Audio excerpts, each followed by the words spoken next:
Many years ago, may nag-ring sa bahay namin na matindi yung boses na nagre-request na kung pwedeng pumunta ako sa bahay nila.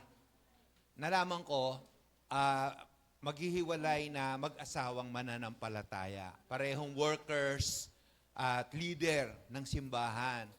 Hindi pala exemption yon na kahit active ka sa Lord, ay hindi ka na pwedeng mabiktima ng paghihiwalay. So, nag-pray ako bago ako pumunta, pero hindi ko alam kung anong gagawin ko. Pagdating ko, gabi na, doon sa bahay, nakaimpake na yung lalaki, yung babae umiiyak.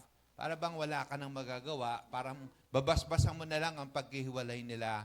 Binabasbasan ko kayo sa inyong paghihiwalay, nawa kayo'y sumaya. Hindi ko naman pwedeng gawin yon dahil hindi yun ang kalooban ng Diyos. So, nag-i-struggle ako kung anong dapat na prayer. Alam nyo, the last second ang ginawa ko, hinawakan ko yung parehong kamay nila, tapos kinasal ko uli. Hinaghawa ko. At sa pangalan ng Panginoong Hesus, ang sinumang pinagsama ng Diyos, huwag paghiwalayin. Kaya ikaw, lalaki at babae, pinapagpala ko na hindi kayo maghihiwalay sa pangalan ng Panginoong Hesus. Bago pa ako natapos, umiiyak na sila, yung babae lalo. At yung lalaki at babae, nagyakapan sila. Hallelujah. Pagkatapos, kasobrahan na ako sa eksena kasi nagkakahagulgulan na sila at nagsasabihan na nabigla lang ako, mahal naman talaga kita. Tawarin mo ako, nangyari lang talaga yon. So, hindi ko na nakuyat na magpaalam, dahan-dahan na akong bumaba sa bahay nila at umalis. Okay? So, malamang, kaya nangyari yon, naniniwala ako, sigurado ako, meron silang hindi na pagkasunduan. Niniwala ba kayo doon? Lagi naman ganun ang dahilan eh. Kaya nagkakaproblema sa relasyon. Merong hindi napapagkaintindihan at pagkakasunduan, kaya ang nangyayari ay nagpapasya na lang mag-part ways. Pero ngayong gabi, alamin natin ang susi para ito ay mapagtagumpayan, para ito ay maiwasan, sa halip lalong tumibay ang pagsasama sa pamilya at sa ating asawa. Kaya ang title natin ay Love Brings Unity. Yan. Kamusta na po ang ating mga pamilya? Tayo po ba ay united pa rin as a family? Mag-asawa, nanay, tatay, magkatabi pa po ba tayong matulog o hindi na? No? Love brings unity. At napakasipag asawa tumabi. Amen. Praise the Lord. Mga nanay, mga tatay, nagde-date pa rin po ba tayo? No? At marami pa pong iba. Napakahalaga po ng unity. Dahil katulad ng title, sinasabi niya, ang pag-ibig ay nagdudulot, nagdadala ng pagkakaisa. So, ang pagkakaisa ng dalawang tao ay bunga ng pag-iibigan. Kaya sila nagkakaisa. Yan ang bunga ng pag-ibig. Kaya, mahalin natin ang pag-ibig. No? Dahil ito lamang ang tanging paraan, ang tanging daluyan para matutuhan nating mahalin ang isa't isa. Maski ang kaaway ay makakaya nating mahalin kapag ang pinairal natin sa ating mga puso ay ang pag-ibig. Sa Biblia po, no, ayan. Tayo po tayo. Basahin po muna natin. Alam niyo ba na ang pagkakasundo, ang pagkakaisa, imposible yan, malibang tulungan tayo ng Diyos, malibang tayo lumalapit sa Diyos, malibang tayo ay nagpapasakop sa Diyos. Ito ay imposible. Kaya naman, ang Panginoong mismo ang nanalangin. Ready na ba kayong magbasa? Ready, go!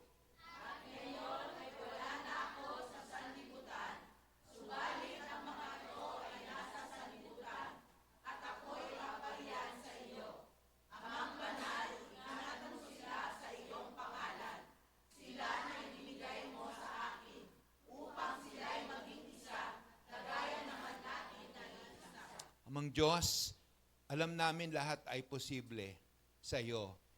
Kaya maging ang pagkakaisa, ang oneness, ang togetherness ng mag-asawa, ng magpamilya ay posible, lalo na sa simbahan. Naniniwala kami, Panginoon, sa tulong mo lang, sa biyaya mo lang, mangyayari ito. Pero ito yung number one na inaatake talaga ng kalaban. Dahil alam niya, kapag may pagkakaisa, matutupad ang iyong kalooban dito sa lupa. Malalawak ang kaharian ng kapayapaan at kagalakan at righteousness. Kaya tulungan mo kami na matupad yung panalangin ng Panginoong Hesus na kami, mananampalataya na nandito pa, mga may asawa, mga may pamilya, Panginoon, ay magkaroon ng iisang puso at isipan. O Diyos na buhay. Salamat po sa pangalan ng Panginoong Hesus. Amen. Palakpakan natin si Lord. Amen. Sabi nga, no, at ngayon ay wala na ako sa sanlibutan, wala na ang Panginoon. Subalit ang mga ito ay nasa sanlibutan at ako'y paparian sa iyo, amang banal, ingatan mo sila. Inihabilin tayo ng ating Panginoon. Yes. Alam niyo po ba na ang hawak-hawak nating Bible ay ang pinaka-importanting bagay, pinaka-importanting sandata, pinaka-importanting pagkukunan kung papaano natin matututuhan ang magmahal upang Yes. managumpay. At sige nga, sa Bible kasi, no, mapapansin natin na, ayan, mga kamanghang-manghang bagay tungkol sa Bible. No, meron itong 40 authors, meron ito ay ginawa sa loob ng 1,600 years ginawa, no? At alam natin na ang Biblia ay ginawa sa sabi nga 1,600 years. Imagine, Iba't ano? ibang panahon. Iba't Ibang tao ang sumulat. ibang lugar. Pero, di ba nababasa natin, kahit pumunta tayo sa Old Testament, sa New Testament, sa Book of John, or sa Book of Timothy, or kahit saan man, mayroon silang mga sinasabi na nagkakaisa Yes. ang kanilang mga natututuhan sa Pinapahayag. Panginoon, ipinapahayag ng banal na Espiritu. Ito ay nagpapakita na ang Panginoon ay sumasa kanila sa paggawa ng aklat na ito. At ipinapahayag ng Diyos ang laman ng kanyang puso sa aklat na ito. Kung Amen. kaya't makikita natin na sa pasimula pa lang, yung pagkakaisa ay nasa Panginoon na. Ito ay ang Panginoon mismo, no? At maging sa paggawa ng paglikha ng Diyos at sa mundo, ay sila'y magkasama pa rin. Ang Panginoon ang magsasalita at yung glory ng Panginoon, si Jesus, Yes. yung liwanag, si Jesus yun.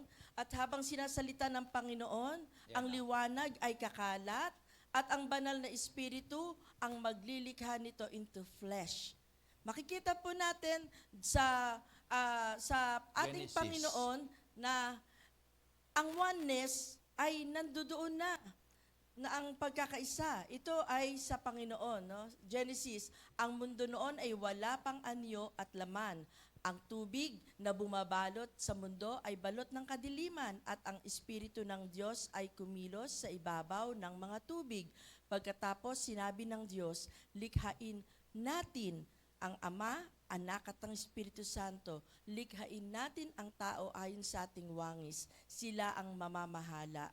No? At makikita natin, ando doon na yung oneness. Ang Ama ang magsasalita, ang Panginoon Jesus ang mangangalap, at ang banal na Espiritu ang lilikha. At sa Mateo, yung pagbabautismo kay Jesus, ipinakita ng oneness, ng Panginoon, ng kanilang oneness. Nung inilabog si Jesus doon sa tubig at tumayo, bumaba ang banal na Espiritu sa anyong kalapati at nagsalita ang ating Diyos Ama. At ang sabi ay, at may boses narinig mula sa langit at nagsabi, ito ang minamahal kong anak na lubos kong kinalulugdan. Amen. Makikita natin, tatlo yung nagpa-function. Sa verse 2, ay ando doon yung ang mundo walang alaman, and then God releases the word. Di ba si Jesus ang salita, at ang salita ay Diyos? Word. And then yung Espiritu, nasa ibabaw ng tubig. At dati walang laman, nagkaroon ng liwanag ng laman at ng anyo sa pagkilos na nagkakaisang persona ng Diyos. At ang sabi, natin. Bakit sinabing natin? Therefore, hindi nag-iisa ang amang Diyos sa paglikha sa tao.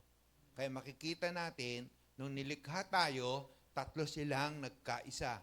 Ang Diyos Ama, Diyos Anak, at Diyos Espiritu. Sabi nila, ilan ba talaga ang Diyos? Tingin nyo, ilan ang Diyos? Isa. Yan ay Ama, Anak, Espiritu Santo. Parang ganito. Sino dito ang mayroong kaluluwa? Taas ang kamay. Ayan. Sino ang mayroong Espiritu ng Diyos? Sino may laman? Yung katawan. O ilang ka? Sa. Pero tatlong sangkap ka. Meron kang katawan, kaluluwa, at espiritu. O ito pa, yung itlog, ilang sangkap meron ng itlog? Pag nilaga. 3. Yung pula, yung puti, pula, puti, at saka yung shell. Pero isa lang yon. So, ganun din ang mga ginamit nating verses na ang Panginoon ay babaptismuhan, ay merong tinig na narinig. Tapos may anyong kalapating bumaba sa Panginoong Yesus. Kaya makikita natin, 3-in-1 na nagkakaisang gumagawa para matupad ang napakagandang gawain. At ang pag-ibig ang nagdudulot nito. At dahil sa pag-ibig, kaya namatay si Kristo para sa atin. Yes. Diba? At dahil sa pag-ibig, kaya ninanais ngayon ng Diyos na ating maranasan ang kanyang kapangyarihan sa pamamagitan ng kanyang pag-ibig na nagdudulot ng pagkakaisa, pagsasama-sama.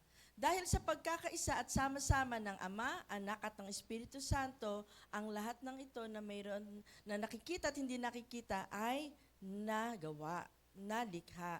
At ngayon, gusto ng Diyos na dahil ito ay special, ito din ay ating maranasan. Yes. Bilang anak na ayon sa image and likeness ng Lord. Ganon din ang pangarap ng Lord sa atin. Kaya, kapatid, mahalaga ang pagkakaisa. No? Amen. Dito sa 1 Corinthians 1:10, nakikiusap si Pablo kasi para mahayag sa atin ang nagkakaisa, ang pagkakaisa, para ma-reflect natin ang Diyos. Ang sabi niya, mga kapatid, nakikiusap ako sa inyo. Kumbaga, pwede ba? Please. Sa pangalan ng ating Panginoong Hesus na magkaisa kayong lahat na walang hidwaang mamagitan sa inyo, magkaisa kayo sa isip at layunin. Mga tweet, ayaw ng Lord ng dibisyon sa pamilya, sa mag-asawa, ayaw niya ng division, ayaw niya ng hiwalay, ayaw niya ng talagang hindi magkakaisa. Lalo na sa simbahan, ayaw niya ng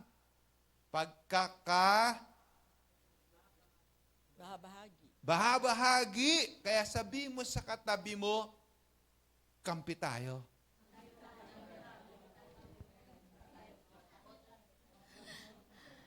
Ngayon, kung magkamali ako, nasaktan kita. Halimbawa, nagkamali si Ate Merly, nasaktan niya si Ate Lucy. Halimbawa, nagkamali si Ate Jacqueline, nasaktan si Ate Marivic. Posible naman, nangyayari naman yun eh. Totoo nga ba? Nangyayari yun? Nangyayari ba yun? Nangyayari po Sa mag-asawa, nagkakasakitan. Sa magkapatid. Sa bibig, nagkakasakitan ba sila? Yung dila, nakakagat ng ngipin. Nagkakagatan? Pwede ba sabihin ng dila, iwan na nga kita? Sasabihin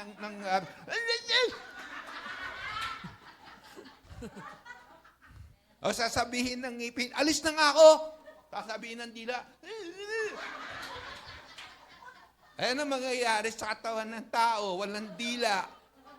Di paano siya pag nakakita na ba kayo tao nagsalita, walang dila? Mga bayan! Nakita na kayo tao, walang ngipin. Teka, ubarin ko. So, ang pinakasusi ay talagang magkaisa. At kung magkamali, kasi di pa naman tayo perfect eh. Alam ba, nagkamali ako, nagkamali ka. Anong pinaka-the best way? Yan, pairalin ang pag-ibig. At paano papairalin ang pag-ibig? Kailangan ba ang pag-ibig ay, kinakailangan laging bongga? Ang pinaka-the best, huwag mong ipagkakamalat. Alam mo, Mare, buntis na naman siya. Sister. Alam mo, Mare, bago ang rep ni, sister. Hindi tayo papayag, bumili rin tayo ng rep. Ganon po ba ang tunay na pag-ibig? Hindi. Ngayon, yung isang kapatid na walang alam sa mali, nalaman na rin niya, si sister, hindi ko alam yan. Yung mahina ang radar mo. Yan ang scope. Sabi nga niya sa'yo, ang pangit mo raw. Sinabi niya yan! Manda siya. Ano nang mangyayari ngayon? Magkakaroon ng pag-aaway. Hindi na ako simba sa church na yan. Bira. At sino ang matutuwa? Ang Diyos diablo. ba? Ang diablo. Pero hindi tayo magpapalin lang sa diablo. Alam na natin ang taktik niya. Amen. Nako, tayo pa, alam natin ang Word of God. Tayo pa, pinapalago tayo sa pag-ibig. Alam na natin yung gagawin natin. Pag binato ka ng tinapay, anong gagawin mo? Lagyan ng palaman. Batuhin mo na, pag binato ka ng bato, batuhin mo ng na may kape. Di ba? Okay. Therefore, ibig sabihin, huwag nating hayaang mangyari sa atin yung mga ganoong bagay. Yeah. Hindi nagdudulot ng mabuting bagay yon. Unang-una, sa paningin ng ating Diyos. Ang natutuwa, diablo. Ang nalulungkot ay ang Panginoon. Yeah. Ang resulta nun sa atin, tayo yung masasaktan, tayo yung mahihirapan, tayo yung hindi makatulog. At nagkakasala tayo sa ating Panginoon. Ang bawat kasalanan ay may kalakip na kaparusahan o mayroong may consequences may consequence at May bunga. May bunga. Ang lahat ng ginawa, mabuti man 'yan, pangit 'yan, lahat 'yan ay magbubunga ayon sa ating ginawa. Therefore, kapag tayo ay gumagawa ng hindi galing sa pagmamahal o pag-ibig, ito ay magdudulot sa atin ng bunga ayon sa ating mga ginawa. At hindi natin gusto ang pangit na bunga. Gusto natin ay ang mga pangako ng ating Panginoon. Pero paano natin mapapanatili na mangyari sa atin ang pangako ng Panginoon kung hindi natin babantayan ang ating pag-ibig sa Diyos at sa kapwa? Amen. Ang pagkakaisa sa pamilya o sa kasalan ay nangangailangan ng madalas. Kayo ba mag-asawa madalas magkwentuhan? Kayo, Jmar, Angelo, madalas ba kayong magkwentuhan? Ayun! So, nagkakwentuhan kayo. Kayo ba, Ate Marlene, Brother Edgar, nagkakwentuhan kayo madalas? Jerry, tsaka Marlene, kukwentuhan kayo madalas? Wow, very good. Di ba? Wow! Magkatabi na kayo ngayon. Wow, very good. Amen. Sino pa ba dito yung mag-asawa? Wala. Brother Romy. Kayo ba asan si Ate Elna?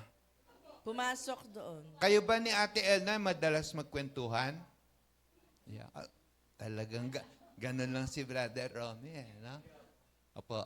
So kayo ba, brother, ni Sister Elna, may time talaga na pag-uusapan nyo ang mga bagay-bagay? Po. Mukhang may problema si Brother Romy. Pagpe-pray ka namin mamaya. Nasa mukha mo, may dinadala ka. So, Alam niyo, ito po ay hindi nalilimitahan sa mag-asawa, kundi sa pamilya po. Ang kahalagahan ng pag-ibig na ibinibigay natin sa ating pamilya, sa ating sarili, sa Diyos at sa ating pamilya. Halimbawa, ang mga magulang, paano natin iniibig ang ating mga anak? Nag-spend po ba tayo ng time sa kanila? Ang tunay na pag-ibig, gusto natin ay lagi silang nakikita, lagi silang nakakasama. Ganun na po pa rin po ba ang nangyayari sa atin? Na nakikita pa rin ba natin ang mga kasama natin sa bahay? Nakakakwentuhan po ba? Yes. Nagkakaroon pa rin po ba tayo ng paglabas at minsan ay talagang nagsasaya lang tayo at hindi nag-iisip ng kung anumang mga gawaing bahay? Alam niyo po, mahalaga po iyon para sa pagpaparanas ng iyong pag-ibig sa isa't isa. Amen. Di ba alam niyo na ang sikreto para maging close ang bawat isa? Ano ang sikreto? Maging open. Maging open. Kapag hindi ka madalas mag-open sa anak mo, sa asawa mo, di rin sila mag-open sa'yo. Ikaw ang mag-i-initiate. Ikaw ang magsisimula. Dahil kung anong tinatanim mo, Yun ang aanihin. oo, pag kalihim ka ng lihim, paglilihiman ka rin. Kaya ang pinaka-the best, ikaw bilang mananampalataya, anak ng liwanag, bilang asin, ikaw ang gagawa ng paraan para maging close kayo sa pamamagitan ng pagiging open. At the more nag-o-open ka na nag-o-open, darating ang time, mag-o-open na rin sa sayo. Kaibigan yan, asawa man, anak yan. At kapag kayo ay nag-o-open na nag-o-open, magiging close na close kayo. Kaya ang secret ay open and close. Close, open. Kapag mahal mo ang isang tao o mahal mo ang isang bagay, handa kang ibigay sa kanya anuman ang mayroon ka. Kanina nga lang narinig ko ito, payo kina Joseph. Actually, nasa FB siya, payo ng pinsan ko, Rio Alforte, nakalagay doon. Yeah. Na kapag mahal mo daw ang isang tao, mahal mo asawa mo, pag gusto mo halimbawa ng ice cream, bibili mo rin siya ng ice cream. Pag gusto mong halimbawang mag-jogging-jogging, yayakagin mo rin siyang mag-jogging-jogging.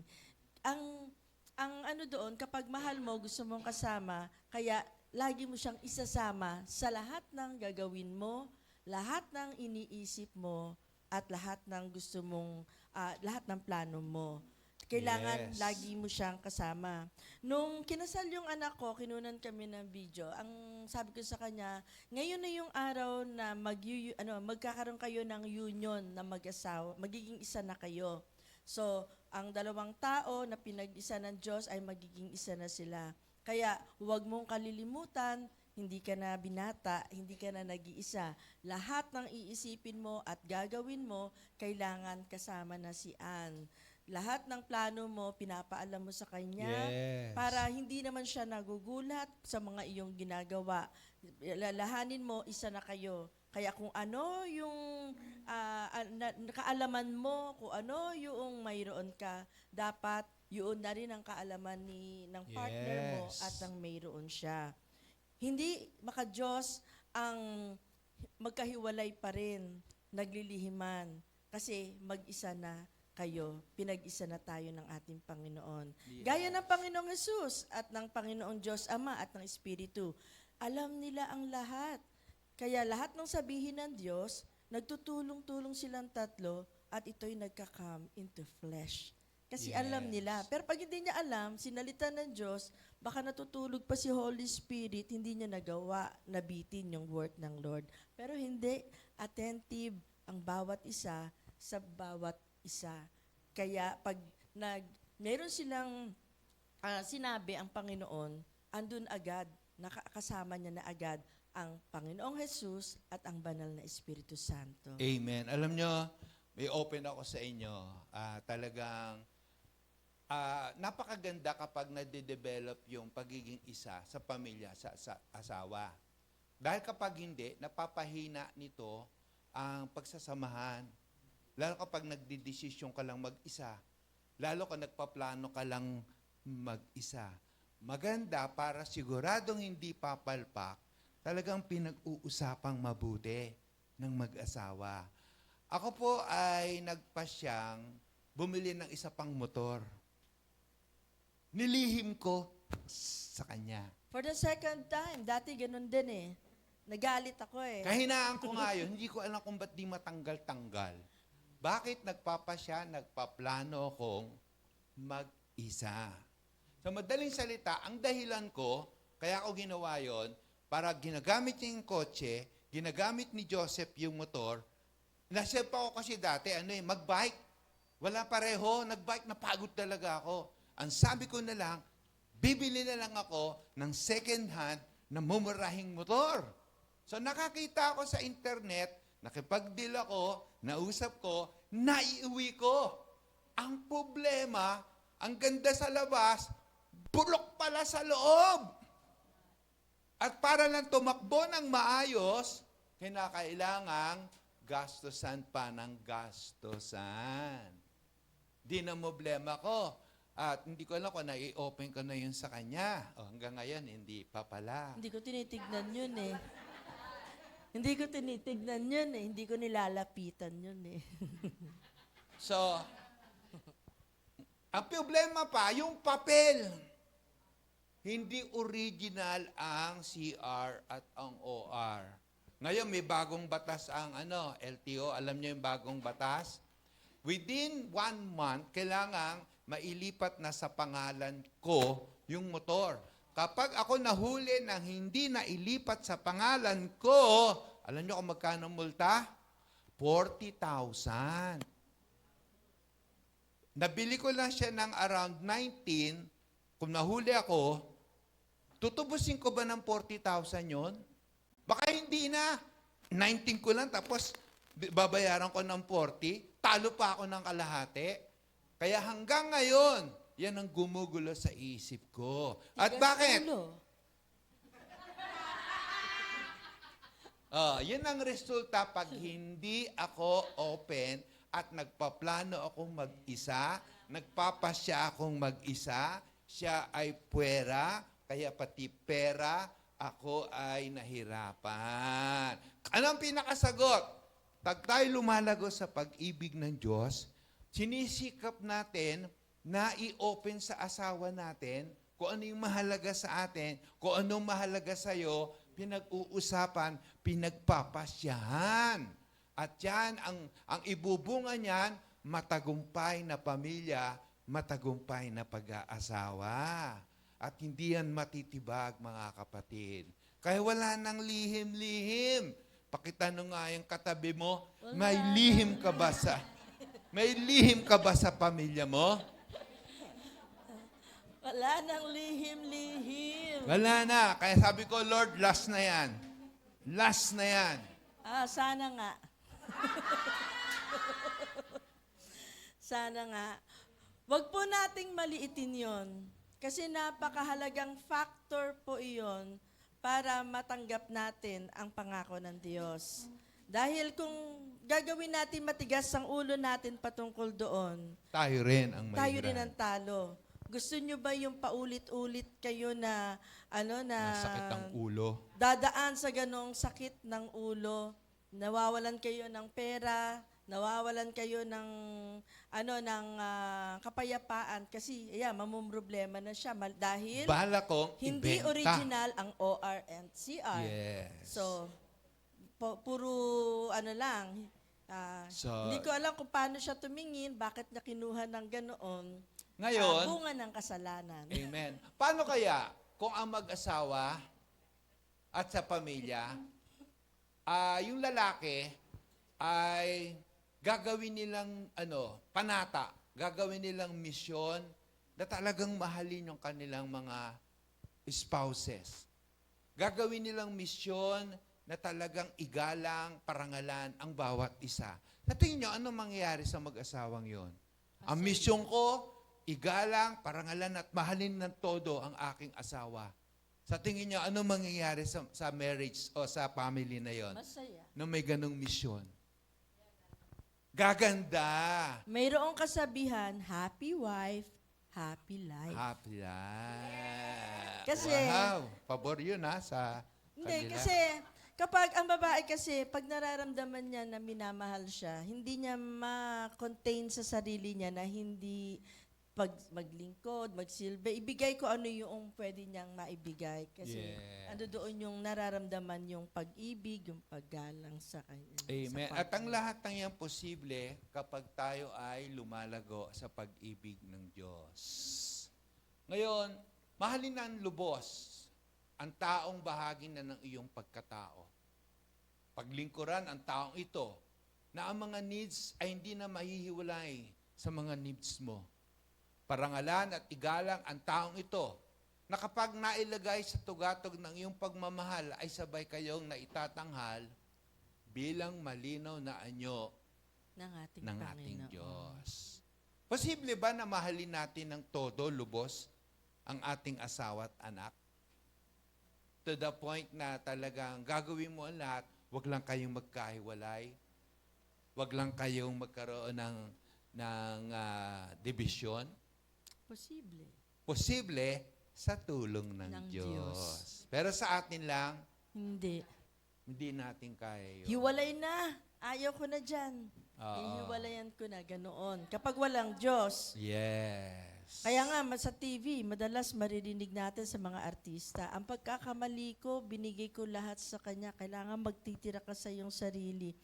Hindi rin ganoon. Kasi kalooban ng Panginoon na mahalin natin ng buong buhay, buong lakas, buong isip at kaluluwa ang partner natin. Yes. Kasi sa Panginoon, wala namang yung mga divorce, walang for life yan. Kung sino yung minahal natin, siya na yung mamahalin natin hanggang wakas. Kasi ang tendency sa atin kasi ay gawin natin yung pag-ibig ng Diyos, yun ang i-share natin sa partner natin at yung partner natin ay i-share din ang pag-ibig ng Diyos sa atin. Dahil gusto ng Diyos na pagpalain tayo, maranasan ng isang pinagpala at masayang buhay. So, kung matututuhan natin, itaas sa Panginoon ang lahat ng bagay at sinusunod natin ayon sa kalooban ng Diyos, hindi po malayo na ang pagsasama ng isang mag-asawa ay langit. Kung talagang nagpapasakop, ginagawa ayon sa kalooban ng Panginoon. Alam niyo po, kanina nag-uusap kami ni Pastor, at nakita ko po na kahit iba ang pinagmulan nating mga pamilya, iba ang ways namin sa bahay namin, iba ang ways nila Yes, sa bahay nila. kinalakihan.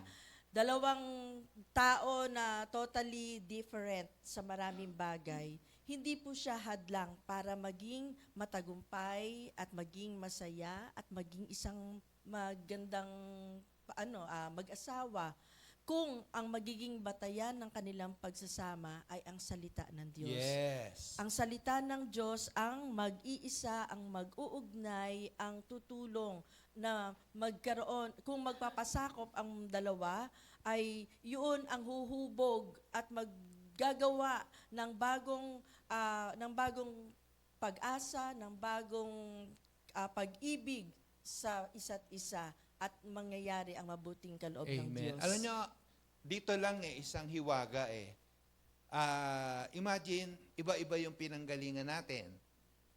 Iba-iba yung kinalakihan natin.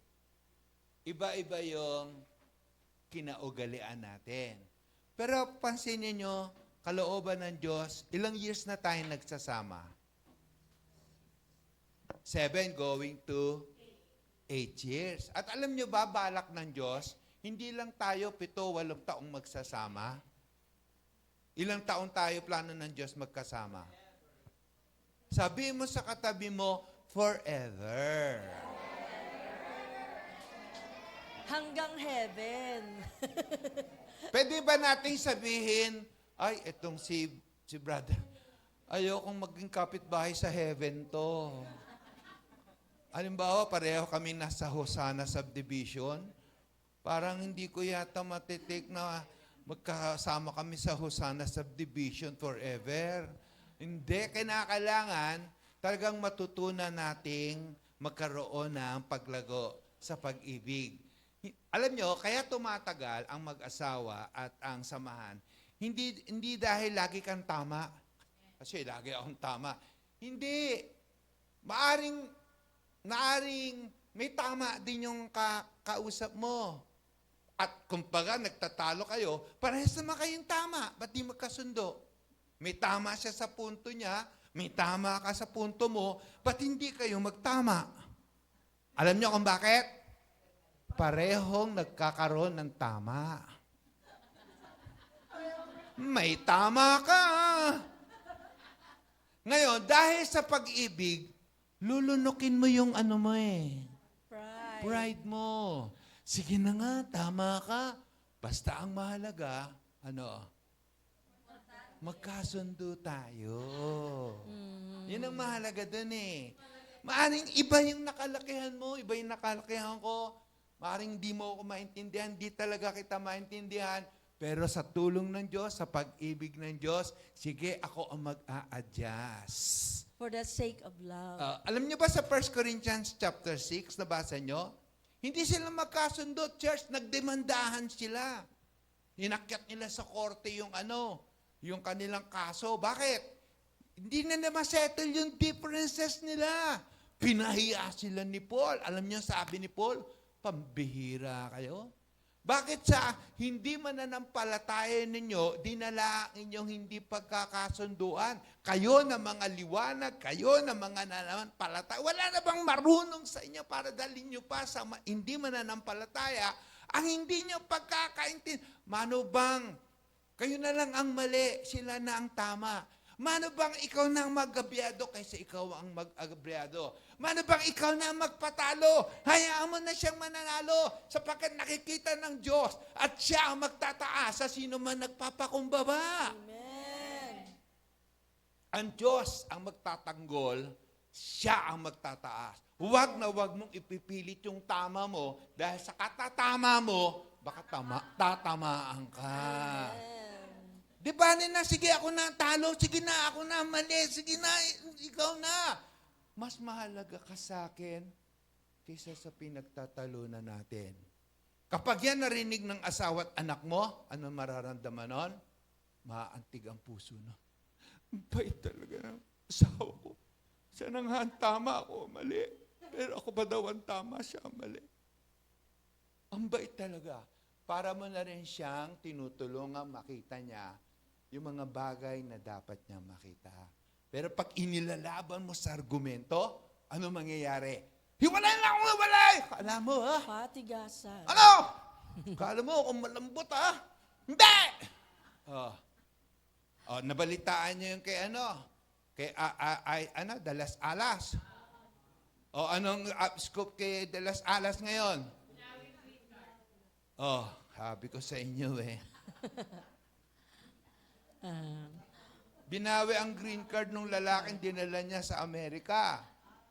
Kasi nga, pinangakuan siya ng forever love. Nung nandun na sa Amerika, ay doon na lumabas ang tunay na kulay. Siya lang pala ang tunay na nagmamahal. Ngayon, ang tip, mga kapatid, bago ka gumasya ng kapasyahan sa mapapangasawa, ito mga dalagat binata. Sino ba dito mga dalagat binata? Uy, yan. Sa Bible, walang boyfriend, girlfriend. Bakit? Kung sino na yung sinagot mo, nakarinig ka na siya na ang makakasama mo forever. Hindi pwede, susubukan ko, baka kami ang mag-match. Kaya magta-try and error kami, engagement ring. Engagement. Kapag nakita ko, hindi kami mag-match, walang ganun sa Bible. Sa Bible, kung sino yung binibigay sa iyo ng Lord, pinag-pray mo, may word ka, siya na. Bago ka pumili, mananalangin ka muna. Pag-pray mo siya, Lord, siya na ba? Siya na ba? Oo. Si Cynthia na ang para sa iyo. Wala nang tapos meron nga propeta, sa Bible school sila pareho, Morris Cerulo, nagpe-pray siya ng mapapangasawa, Sinabi sa kanya ng Lord, nakita mo yung babaeng yon? Classmate. Yes, Lord. Siya, pinuntahan niya yung babae. Sabi niya, pwede ba tayo magpakasal? Ikaw ang binibigay sa akin ng Panginoon. Sabi nung propeta, yung babae, nanlaki yung mata. Hindi niya type si Morris Cerulo. Tumakbo siya. Umiyak siya ng umiyak sa kwarto. Nag-pray siya. Habang nagpe-pray siya, nangusap ng Panginoon. Totoo, siya ang tamang lalaking binibigay ko para sa'yo. Kaya nagkita sila uli, sila na. Di ba ganon din yung nangyari kay Joseph at kay Mary? Dahil si Mary ay nagkaroon ng anak sa sinapupunan, bunga ng banal na Espiritu Santo, si Joseph, pinaplano niya ng lihim na hiwalayan ang relasyon nila ni Mary. Pero kinausap siya ng Diyos sa kanyang panaginip. Therefore, ang Diyos ay talagang nagtatalaga ng ating nangungusap sa ating magiging partner. Amen. Kapag nakatagpo ka ng tamang partner, anong ibig sabihin niyan? Heaven on earth. Pero pag mali ang nakuha mong partner, ano ibig sabihin niya? Hell on earth. Hell on earth. Ngayon, paano yan? Bago ako naging Christian, kasama ko na to. Pwede pa rin yung maging heaven on earth. Sa pamamagitan ng pag-ibig sa'yo, makikita ng asawa mo, at yung asawa mo, kahit di ka mag-preach, makukumbinse sa magandang pagbabago sa'yo. Halimbawa, paggising sa umaga, ang ingay-ingay mo. Pero ngayon, paggising niya sa umaga, ang naririnig niya ay pagbabago, pag-aawit. Yung nagtitimpla mo ng kape. Gulat na gulat siya. Asawa ko, nagbago na. Asawa ko, bumait na. O kung ikaw naman ay lalaki, dati kalahati ka lang magbigay ng sweldo, na born again ka, buo na.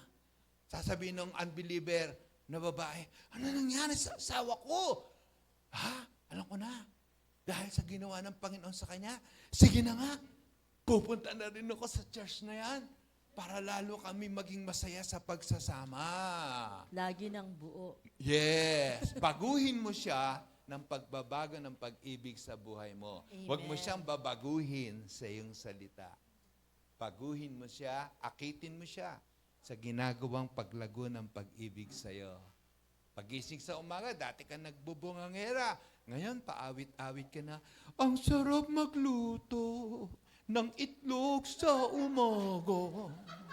Magtimpla ng kape, uy, at ibibigay sa kanya. O pag narinig niya pa yun, magugulat yun. Sunday, sama na ako, ha? Ngayon, anong hamon? Anong bahagi sa pamilya ninyo o sa inyong mag-asawa ang madalas na hindi na pagkakasanduan?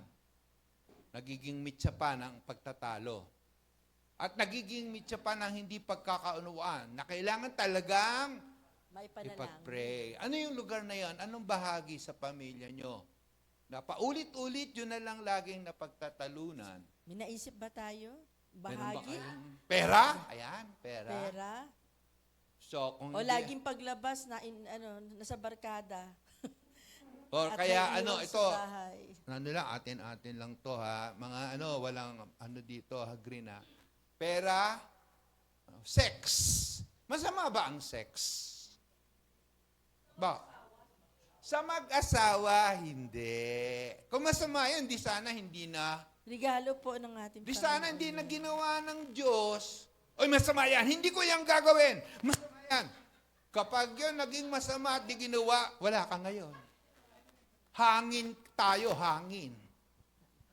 Pero dahil yan ay maganda, napakaganda niyan. Sa mag-asawa, sa may bindusyon ng kasal, sa may pagsang-ayon ng pagpapasa. Pero pag hindi kasal, alam niyo ba pag Valentine's Day, araw ng kasalanan yan. Puno ang motel, puno ng dahil. Pagbigyan mo na ako, bakit? Valentine's Day ngayon. Valentine's. Patunayan mong mahal mo ako. Patunayan mo! Oo. Mahal mo ako? Sige na nga. Kaya nga yung Valentine's Day, madalas hindi na rin yan pinopromote. Kasi nagiging araw ng kasalanan.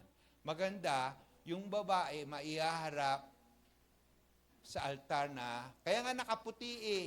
Di sana itim na lang ang pinasusuot sa babae. Bakit? May laman na ho yan. Di sana itim. Teka, ngayon lang ako makakasal ng nakaitim. Bakit? Father, may laman na ho yan. Kaya puti, malinis, ihaharap na hindi pa talaga Wala pang nangyayari. Ang sex, kalooban ng Diyos sa mag-asawa, lalo nagiging isa. Kaya lang, nagiging dahilan ng hindi pagkakaunawaan. Kaya maganda na pag-uusapan, sige, ganito na lang. Once a week pag Monday. Bakit Monday?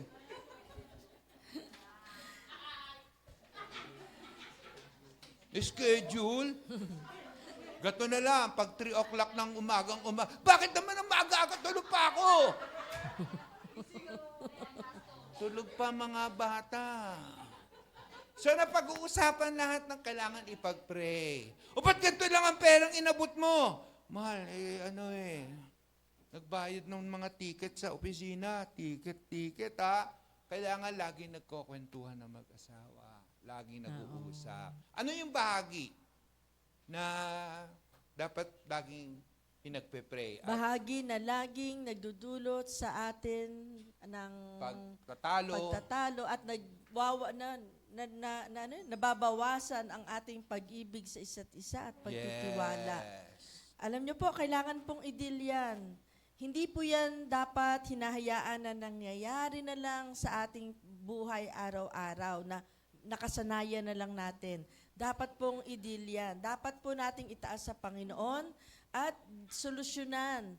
Dahil kailangan ang nagpa-prosper sa atin, ang umuunlad sa atin ay ang pag-ibig sa isa't isa. Amen. Dahil ang pag-ibig, ang tanging daan para magkaroon ng pagkakaisa sa pamilya. Hingin natin sa Diyos na ipakita ang anumang bagay sa ating puso na nagbabanta sa pagiging isa sa pamilya o sa mag-asawa. Pakita sa atin ng Diyos, ano ba to? Pray na tulungan tayo ng Diyos na magkaroon ng bukas na pag-uusap para makasumpong na higit pang pagkakaunawaan at laging mayroong open communication. Laging mayroong nagaganap na pagkakamustahan. Pastor, hindi po ako sanay na mag-open kami ng ganoon. Dapat sanayin na. Dapat sanayin po. Oo. For the glory of God, for the For the purpose unity. of unity and love, kahit po hindi ko ugali yun, halimbawa, ganoon. Hindi kami sanay ng ganoon. Ipag-pray po natin sa Panginoon yon, bigyan tayo ng lakas, at minsan ay talagang pag dumating na yung pagkakataon, sinabi na ng Lord, sige, magkwentuhan kayo, magkaroon kayo ng mabuting ugnayan at magpasimulang maging open sa isa't isa. Kumbaga, targetin po natin, dumating sa ating mga sarili na magawa natin yung ganoon. Kasi malaki pong tulong yon para magkaroon ng unity ang ating samahan. Yan. Ito, cellphone. Lahat tayo meron. Pasin ninyo, nagagamit ng Diablo to para hindi makapag-usap ng matagal ang magkapatid, ng mag-asawa. Kasi pag upo sa table, mga nakayuko, nagpe-pray Kanya-kanyang sila. mundo. Nagpe-pray sila, yung pala nakayuko, nagte-text. Kaya maganda may discipline sa bahay na kapag kumakain, walang cellphone. Kapag nagkakwentuhan, walang cellphone. Para at least open ang communication, mapag-usapan ang dapat